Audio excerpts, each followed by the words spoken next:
Last video में हमने पढ़ा था कि business as an economic activity, business एक इकोनॉमिक एक्टिविटी किस तरीके से होती है। इसमें हम लोगों ने पॉइंट्स पढ़े थे। प्रॉफिट मोटिव होना चाहिए, क्रिएशन ऑफ यूटिलिटीज़ होना चाहिए, प्लेस यूटिलिटी होनी चाहिए, exchange of goods and services. तो इन पॉइंट्स की वजह से जो बिजनेस होता है और एक इकोनॉमिक एक्टिविटी बनता है। क्लियर है। उसके बाद हमने पढ़ा था objective of business. Objective of business में हमने क्या पढ़ा था कि बिजनेस का मेन ऑब्जेक्टिव होता है प्रॉफिट कमाना या पैसे कमाना। अब इसके अलावा भी कई तरीके का ऑब्जेक्टिव होते हैं एक बिजनेस के, जो कि economic objective, social objective, human और इंडिविजुअल ऑब्जेक्टिव, इन 3 पार्ट्स में डिवाइड होता है। तो आज के वीडियो में हम पढ़ेंगे economic objective in detail, social objectives in detail and human और इंडिविजुअल ऑब्जेक्टिव्स इन डिटेल। तो लास्ट वीडियो में जितना हमने पढ़ा था उतना आप लोगों ने नोट करके रख लिया होगा और उसे अच्छे से पढ़ा होगा, और नहीं पढ़ा है तो उसको आप अच्छे से पढ़ लीजिए। ठीक है, तो स्टार्ट करते हैं हमारा आज का वीडियो। तो आज के वीडियो में है इकोनॉमिक ऑब्जेक्टिव। अब बिजनेस के इकोनॉमिक ऑब्जेक्टिव क्या क्या होते हैं। As a business and economic activity, as business is an economic activity, so the most important objective of business are economic objectives। क्योंकि बिजनेस एक इकोनॉमिक एक्टिविटी है तो जो इकोनॉमिक ऑब्जेक्टिव्स हैं ये मोस्ट इम्पॉर्टेंट होते हैं एक बिजनेस में। तो अब इसमें क्या क्या ऑब्जेक्टिव आते हैं। अब जैसे आता है पहला सर्वाइवल। सर्वाइवल क्या है? The basic purpose of every organisation is to survive and exist in the competition market for a long period of time, and it is possible only when it is able to cover its cost and earn profit। अब एक business के लिए survival क्या होता है? Survival वो होता है जब भी कोई बिजनेस मार्केट में स्टार्ट होता है तो उस टाइम पे उसे अपने आप को वहाँ इस्टेब्लिश करना होता है उस मार्केट में। तो उसके लिए उसे कई तरीके के कॉम्पिटिशन्स को फेस करना पड़ता है। अब उन कंपटीशन को फेस भी करना है, बिजनेस को प्रॉफिट भी अर्न करना है, तो इसके लिए क्या ज़रूरी है कि वो जितना कॉस्ट प्रोडक्शन में लगा रहा है वो उतनी कॉस्ट वापस वो निकाल पाए उस बिज़नेस से, और साथ ही साथ प्रॉफिट भी निकाले, तभी वो बिज़नेस में सरवाइव कर सकता है। नेक्स्ट है profit. The most important objective of every organisation is earning adequate amount of profit. Means profit जो होता है एक बहुत ही ज़्यादा इम्पॉर्टेंट ऑब्जेक्टिव होता है किसी भी बिजनेस का, जिसमें कि वो एक बड़ा अमाउंट प्रॉफिट का या सफिशिएंट अमाउंट प्रॉफिट निकाल सके। Profit is essential for survival, growth and expansion of business. जो प्रॉफिट होता है इसी पे बेस होता है हमारा सर्वाइवल, हमारी ग्रोथ, और हम अपने बिजनेस को किस तरीके से बढ़ा सकते हैं, एक्सपेंड कर सकते हैं। ये सिर्फ और सिर्फ प्रॉफिट पर ही डिपेंड होता है। Profit is the reward given to businessman for bearing risk. तो प्रॉफिट क्या होता है? तो प्रॉफिट एक तरीके का रिवॉर्ड होता है या गिफ्ट होता है बिजनेस की तरफ से एक बिजनेसमैन को। किसके बदले में? वो जो भी रिस्क उठा रहा है उसके बदले में। अगर वो रिस्क नहीं उठाएगा तो प्रॉफिट भी नहीं कमा पाएगा। नेक्स्ट पॉइंट है हमारा ग्रोथ। ग्रोथ क्या होता है?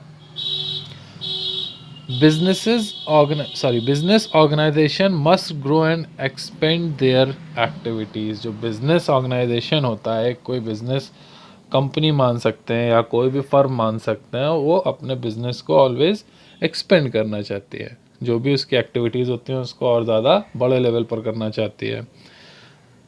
The success of any organisation is measured by the growth rate, and growth is measured in terms of sales, number of branches, number of products, number of employees, etc। कोई भी organisation होती है उसको किस तरीके से मेज़र किया जाता है? उसके ग्रोथ रेट पे। अगर हम किसी भी ऑर्गेनाइजेशन को मेज़र करेंगे तो हम ये देखते हैं कि वो कितनी ज़्यादा ग्रो कर रही है कंपनी या वो ऑर्गेनाइजेशन या वो बिज़नेस कितना ज़्यादा ग्रो कर रहा है। इसी बेस पे हम बिज़नेस को मेज़र करते हैं।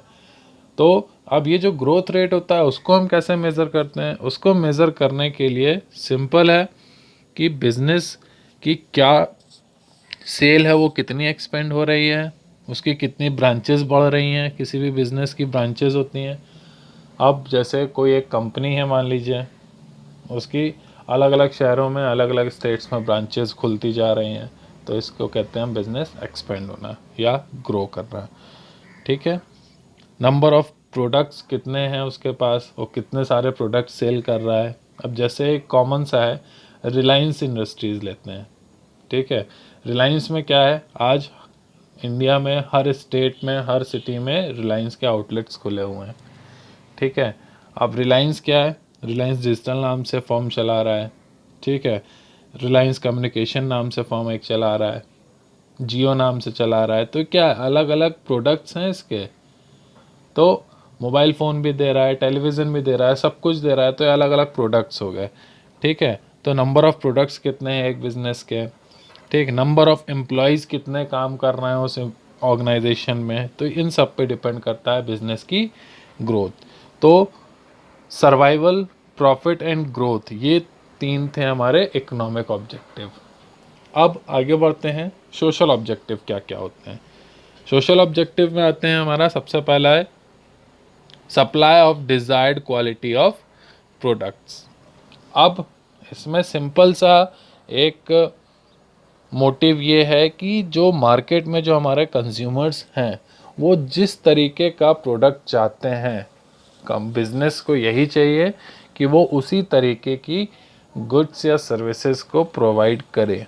उससे अगर अलग करेंगे तो मे बी उसको ज़्यादा सेल नहीं मिलेगी, ज़्यादा उसको पसंद नहीं किया जाएगा और वो जो प्रोडक्ट है वो फ्लॉप हो जाएगा। तो ये ज़रूरी है कि जो भी बिज़नेस है वो जो मार्केट में जो कंज्यूमर्स हैं उनके जो डिज़ायर्ड है उसके अकॉर्डिंग अपने गुड्स का प्रोडक्शन करे, उसको मार्केट में सेल करे। सेकेंड पॉइंट है हमारा avoidance of unfair trade practices. अब ये क्या होता है, इसमें आता है एंटी सोशल और unfair trade practices includes black marketing, adulteration, hoarding, overcharging etcetera. ठीक, मतलब किसी भी तरीके की गलत एक्टिविटी जो कि बिजनेस के अगेंस्ट में आ रही है, जैसे ब्लैक मार्केटिंग कर रहे हैं हम, ओवर कॉस्टिंग कर रहे हैं। ठीक है, मतलब जो कॉस्ट है उससे ज़्यादा की कॉस्ट पे हम सामान दे रहे हैं, तो ये क्या आता है, अनफेयर ट्रेड में आता है। ठीक है, इससे एक बिज़नेस को बचना चाहिए। ठीक है, अब जैसे क्या exchanging advertisements about the use of products also an unfair trade practices. ठीक, मतलब इस तरीके के इसमें एक ये भी आता है कि जो भी प्रोडक्ट्स की हम मार्केटिंग कर रहे हैं उसमें ऐसी चीज़ों को ना दिखाएं जो कंपनी कवर अप नहीं कर रही है। कभी कभी क्या हम देखते हैं कि एड्स आते हैं, एड्स में बहुत सी चीज़ें दिखाई जाती हैं लेकिन वो उस प्रोडक्ट में नहीं होती हैं, तो ये भी एक अनफेयर ट्रेड प्रैक्टिस होती है। ठीक है, उसके बाद है no society accept these practices, कि कोई भी सोसाइटी ये सब जो अनफेयर ट्रेड प्रैक्टिसेस हैं इसको एक्सेप्ट नहीं करती है। तो किसी भी तरीके की जो सोसाइटी होती है वो किसी भी तरीके का गलत या अनफेयर बिजनेस एक्सेप्ट नहीं करती है। क्लियर है ये? With these practices, a businessman will not only lose their reputation, but it is punishable under law. गलत मार्केटिंग या गलत तरीके से अपना बिजनेस करने से जो बिजनेसमैन होता है वो अपनी रेपुटेशन तो खोता ही है, साथ ही साथ जो वो एक्टिविटी कर रहा है वो एक्टिविटी पनिशेबल भी होती है अंडर सच लॉज। ठीक है, the punishment can be in the form of fine और पनिशमेंट और बोथ। जो पनिशमेंट होता है जो इसके अगेंस्ट में मिलता है वो फाइन भी हो सकता है या इम्प्रिजनमेंट भी हो सकता है या दोनों भी हो सकते हैं। क्लियर है? और अगर पनिशमेंट दिया जा रहा है तो इसमें एक बड़ा कदम ये होता है कि जो बिज़नेस होता है उसको उसका लाइसेंस भी कैंसिल किया जा सकता है। क्लियर है? ठीक है। The businessman must have social objective to avoid these practices for earning profit। तो जो एक बिजनेसमैन होता है उसे सोशल ऑब्जेक्टिव को फुलफिल करने के लिए इस तरीके से गलत ट्रेड प्रैक्टिसेस को अवॉइड करना चाहिए अपने प्रॉफिट अर्न करने के लिए। कभी कभी देखते हैं कि कई सारे बिजनेसमैन ऐसे होते हैं जो इस तरीके की ट्रेड प्रैक्टिसेस करते हैं ज़्यादा से ज़्यादा प्रॉफिट अर्न करने के लिए, लेकिन एट द एंड क्या होता है, कहीं ना कहीं वो पकड़े जाते हैं और उनका बिजनेस बंद हो जाता है। तो एक बिजनेसमैन को बचना चाहिए इस तरीके की गलत प्रैक्टिसेस को परफॉर्म करने से। नेक्स्ट आता है हमारा एम्प्लॉयमेंट जनरेशन। कोई भी बिजनेस होता है उसमें एम्प्लॉयमेंट की ज़रूरत पड़ती ही पड़ती है। तो कोई भी एक बिजनेसमैन क्या करता है, उसको अपने प्रोडक्ट्स को प्रोड्यूस करने के लिए मैन पावर की ज़रूरत पड़ती है।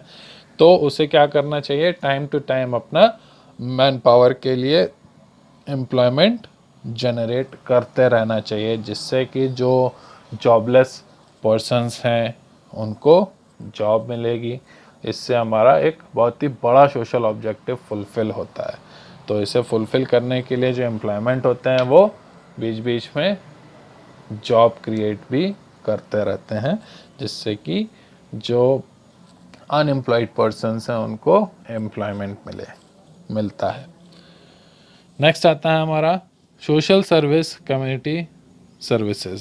सोशल सर्विसेज और कम्युनिटी सर्विसेज, इसमें क्या आता है, the large business houses undertake various projects of community services such as running charitable dispensaries, schools, hospitals etcetera. कई तरीके के जो बड़े बिजनेसेस होते हैं वो क्या करते हैं, कई तरीके की चैरिटेबल हॉस्पिटल्स या डिस्पेंसरीज चालू कर देते हैं या स्कूल्स चलाते हैं या फिर हॉस्पिटल्स रन करते हैं। कई तरीके के बड़े बिजनेसमैन ये काम करते हैं। ठीक है। The big companies can help in social service programs run by NGOs and government organizations by contributing large amount of funds in the form of donation, charity, etc. तो बड़े बिजनेसमैन जो होते हैं वो कई तरीके के जो प्रोग्राम्स चल रहे होते हैं सोशल वेलफेयर के लिए, जो NGOs चलाते हैं या जो गवर्नमेंट चलाती हैं, उसमें वो किस तरीके से अपना कंट्रीब्यूशन देते हैं, चैरिटी के रूप में या फंड के रूप में जो डोनेट कर रहे होते हैं। जो इसमें क्या करते हैं, बहुत ही बड़े बड़े अमाउंट वो एज अ चैरिटी या डोनेशन उसमें गवर्नमेंट या जो NGOs हैं उनको प्रोवाइड कराते रहते हैं। Participating in social services programmes adds to the reputation of the company, and a company can establish its public image। इस तरीके से जब बिजनेसमैन या कोई भी एक बिजनेस चैरिटी वगैरह करता है तो वो पब्लिक में अपनी एक गुड इमेज स्टैब्लिश कर लेता है, जिससे कि उसको बहुत ही ज़्यादा फ़ायदा होता है। ठीक, फॉर एग्जांपल जैसे Tata company is expanding a fixed amount every year on social service project. जैसे एक बहुत ही बड़ा एग्जांपल है जो टाटा कंपनी है, टाटा ग्रुप है, वो क्या करता है, अपना एक बहुत ही बड़ा अमाउंट जो होता है वो हर साल उसको फिक्स कर रखा है उसने कि इतना अमाउंट उसे हर साल सोशल ऑब्जेक्टिव को फुलफिल करने के लिए या सोशल वेलफेयर के लिए उसे खर्च करना ही करना होता है। क्लियर है ये? तो अभी तक हम लोगों ने 4 ऑब्जेक्टिव पढ़े हैं सोशल ऑब्जेक्टिव, जिसमें होता है supply desired quality of products, avoidance of unfair trade practices, employment generation, social service और कम्युनिटी सर्विसेज। अब आते हैं आगे, नेक्स्ट हमारा क्या है, next fifth and last point है इसमें, अवॉइडेंस ऑफ पोल्यूशन। ये एक बहुत ही बड़ा पॉइंट है जिसमें हर बिजनेसमैन को काम करना बहुत ही ज़्यादा ज़रूरी होता है। और इसमें जैसे क्या क्या है, industrialisation has led to a major problem of pollution. Industrialisation की वजह से क्या होता है, प्रॉब्लम है, जो सबसे बड़ी प्रॉब्लम बन गई है वो क्या है, पोल्यूशन। द इंडस्ट्रीज थ्रो और drain their waste in lakes, rivers etcetera. जो इंडस्ट्रीज़ होती हैं वो क्या करते हैं, अपना जो वेस्ट होते हैं या तो रिवर्स में थ्रो कर देती हैं या लेक्स में थ्रो कर देती हैं। तो इसकी वजह से क्या होता है, वाटर पोल्यूट हो जाता है।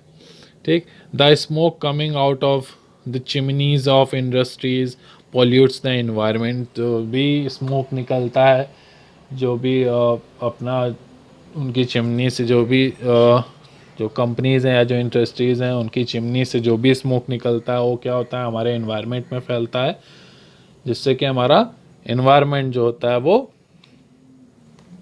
क्या होता है, पोल्यूट हो जाता है। ठीक, as the businessman has added to the spreading of pollution, so it becomes the moral duty of the businessman to environment friendly technique of businessmen to come forward and help in solving the problem of pollution। तो इस तरीके से जब businesses की वजह से क्या होता है, हमारा पोल्यूशन जो इन्वायरमेंट में है वो जब इंक्रीज करने लगता है, तो जो बिजनेसमैन होता है उसकी एक ड्यूटी बन जाती है कि वो आगे आए और गवर्नमेंट की हेल्प करे उस पोल्यूशन को कम करने में। क्लियर है? The businessman must adopt environment friendly techniques of production and should drain the waste materials in such a way that these do not pollute the environment। तो बिजनेसमैन को क्या करना होता है कि वो जो इन्वायरमेंट फ्रेंडली जो टेक्निक्स होते हैं प्रोडक्शन की उनको अडॉप्ट करे, जिससे और साथ ही साथ ये भी करे कि जो भी उसका वेस्ट ड्रेन है उसको वो प्रोसेस करके ड्रेन करे, जिससे कि उसका इफ़ेक्ट हमारे इन्वायरमेंट पे ना पड़े। तो ये थे हमारे सोशल ऑब्जेक्टिव्स, बिजनेस के सोशल ऑब्जेक्टिव्स ये थे हमारे। अब आते हैं हम लोग नेक्स्ट हमारा ह्यूमन और इंडिविजुअल ऑब्जेक्टिव। ये क्या होता है, सिंपल सा है। ह्यूमन ऑब्जेक्टिव्स क्या क्या होते हैं, इसमें है हमारा first point, providing good working condition. Human objective क्या होता है कि जब बहुत सारे वर्कर्स एक बिजनेस में काम कर रहे होते हैं तो उनको क्या करना होता है, एक गुड इन्वायरमेंट प्रोवाइड कराना होता है। सेकेंड पॉइंट क्या होता है, payment of competitive and satisfactory wages and salaries. जो भी वर्कर कंपनी में काम कर रहा होता है उसको उसके काम के अकॉर्डिंग क्या मिलता है, सैलरी मिलती है या वेज मिलता है। तो एक कंपनी को क्या करना चाहिए, हमेशा कॉम्पिटिटिव सैलरी या वेज प्रोवाइड करते रहना चाहिए, जिससे कि जो उसका एम्प्लॉय है वो उस कंपनी को छोड़ के दूसरी कंपनी की तरफ अट्रैक्टिव या अट्रैक्शन ना हो उसको। क्योंकि कभी कभी देखा जाता है कि कोई कंपनी एक काम के लिए जितना दे रही है दूसरी कंपनी सेम वर्क के लिए उससे ज़्यादा अमाउंट पे कर रही होती है, तो वर्कर्स क्या करते हैं कि वहाँ से छोड़कर वो दूसरी जगह पे जाने लगते हैं। इससे बिजनेस बंद होने की कगार पे आ जाता है या उसमें काफ़ी लॉस होता है। तो इससे बचने के लिए जो एम्प्लॉयर होता है उसको क्या करना चाहिए, एक कॉम्पिटिटिव सैलरी या वेज प्रोवाइड करते रहना चाहिए अपने जो वर्कर्स हैं उनको। थर्ड पॉइंट है हमारा personal growth and development of employee by imparting training to employees and keep uploading their knowledge. तो बिज़नेस को अगर किसी बिजनेसमैन को अपने बिजनेस को ज़्यादा अच्छे से चलाना है तो जो पर्सनल ऑब्जेक्टिव होते हैं एक वर्कर के उस पर भी उसको ध्यान देना चाहिए, जिससे कि वो अपना काम में ज़्यादा मन लगा के करें। ठीक है, इसके लिए टाइम टू टाइम उसकी नॉलेज ग्रो करते रहनी चाहिए, उसको अपने प्रोडक्ट्स के बारे में ट्रेनिंग देते रहना चाहिए। नेक्स्ट पॉइंट है peer recognition and respect by encouraging employees to take initiative and participating in decision making. तो अगर एम्प्लॉयज़ को काम करवाना है, एक बिजनेसमैन को अपने एम्प्लॉयज़ से काम कराना है, उनको टाइम टू टाइम मोटिवेट करते रहना होता है। उसके लिए हम क्या रास्ते अपना सकते हैं, उनको हम इनकरेज कर सकते हैं उनके काम के लिए, या जो भी डिसीज़न मेकिंग होता है एक बिज़नेस का उसमें हम उनको इन्वॉल्व कर सकते हैं। जैसे बड़े डिसीजंस लेने होते हैं तो हम सिर्फ बोर्ड ऑफ डायरेक्टर्स के साथ ना डिसीजन लेके सभी एम्प्लॉयज़ को एक साथ बैठा के उनके सामने डिसीजन ले सकते हैं, जिससे उनको भी ये लगता है कि हाँ, ये एक बिजनेसमैन को हमारी ज़रूरत है और वो हमारी परवाह करता है। नेक्स्ट आता है हमारा providing special benefits such as housing facility, medical facility, free education of children etcetera. Workers का मोरल बढ़ाने के लिए वो एक दूसरे वे में भी एक बिजनेसमैन काम कर सकता है, जिससे कि जैसे उसमें क्या कर सकते हैं, अलग अलग तरीके के बेनिफिट्स उनको प्रोवाइड करा सकते हैं। जैसे रहने के लिए घर दे सकते हैं, मेडिकल फैसिलिटी दे सकते हैं, free education for their children, उनके जो बच्चे होते हैं उनको फ्री एजुकेशन भी प्रोवाइड कर सकते हैं। क्लियर है? तो ये थे हमारे ऑब्जेक्टिव्स ऑफ अ बिजनेस। तो सोशल ऑब्जेक्टिव पढ़ा हमने और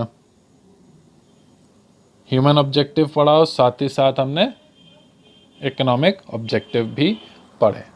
तो इसको आप अच्छे से लर्न करिए, समझिए, और जो भी प्रॉब्लम है वो मुझसे शेयर करिए। ओके।